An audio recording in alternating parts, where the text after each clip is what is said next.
Le Conseil de l'Union européenne siège ici. On l'appelle plus communément le Conseil des ministres européens. En réalité, ce sont 10 conseils thématiques, affaires étrangères, transport, culture, éducation, qui réunissent les 28 ministres concernés par le sujet des États membres. Ils se réunissent une fois par mois environ pour discuter, négocier et adopter les textes législatifs européens.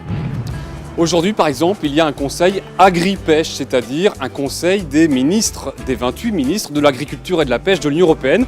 Pour la France, c'est monsieur Stéphane Travert. Bonjour monsieur le ministre, on peut vous poser une petite question? Quel est le sujet prioritaire, par exemple, aujourd'hui lors de ce conseil? C'est un conseil important et nous allons aborder les sujets relatifs au commerce.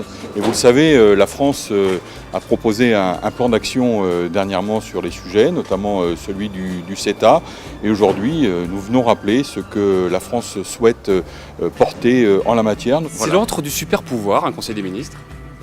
Je ne sais pas si c'est l'antre d'un super pouvoir, mais c'est un endroit où il doit se passer des choses, où on co-construit nos politiques européennes. Merci à vous. Il est bavard.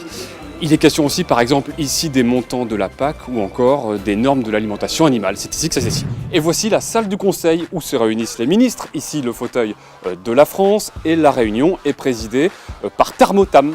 Comment ça, qui c'est? C'est le ministre des Affaires rurales de l'Estonie, puisque c'est l'Estonie qui préside en ce moment l'Union européenne. Le semestre prochain, ce sera la Bulgarie. Ça tourne comme ça tous les 6 mois, avec forcément une influence sur l'ordre du jour des conseils des ministres en fonction des lubies ou des priorités de chaque État.